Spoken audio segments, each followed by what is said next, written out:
Our top story tonight, the gun violence in Baltimore and the illegal weapons fueling Baltimore's violent crime epidemic. Tonight, Baltimore police have released photos of the guns that they've seized over the past 5 days. One of those photos in particular, you can see has grabbed the attention of a former ATF agent who has helped arrest some of the city's most dangerous criminals. Good evening, I'm Kai Jackson. And I'm Mary Bubala. Maryland has some of the strictest gun laws in the entire country, yet weapons like this right behind us, a semi-automatic rifle, ending up in the hands of violent offenders. Well, tonight, the former ATF agent says it's a complicated issue that has deadly consequences. Dan Lamparello is live with what's being seen on the streets. Dan?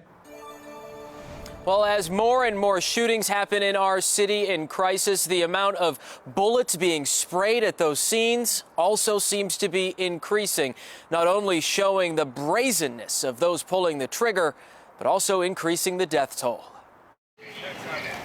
Along Washington Avenue, cones mark the spot of shell casings. Nearly 10 at this scene tonight, a shooting that left a man dead. Then, late last month, surveillance footage catching a man opening fire in this alley.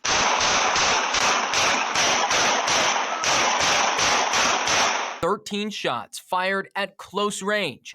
Another fatal shooting.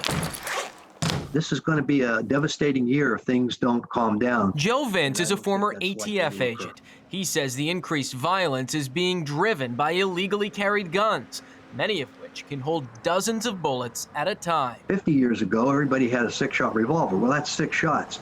Now, when you exponentially increase that to 30 rounds, you're going to strike more people. Your odds are just greater in doing that. In Baltimore, many of the most recent shootings have involved multiple victims, including a quadruple shooting last week in Carroll Park.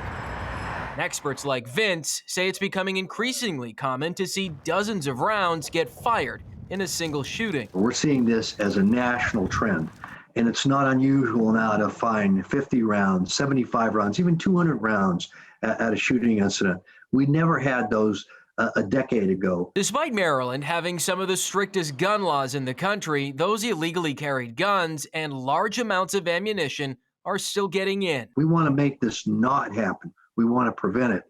And the best way to do that is to know where the sources of these guns are coming from and to cut that off. Earlier this year, Baltimore police told Operation Crime and Justice that more tracing is being done to find out where those guns are coming from, leading to a nearly 40% increase in arrests and seizures. In a lot of those instances, we were focusing on the right people when we made those arrests.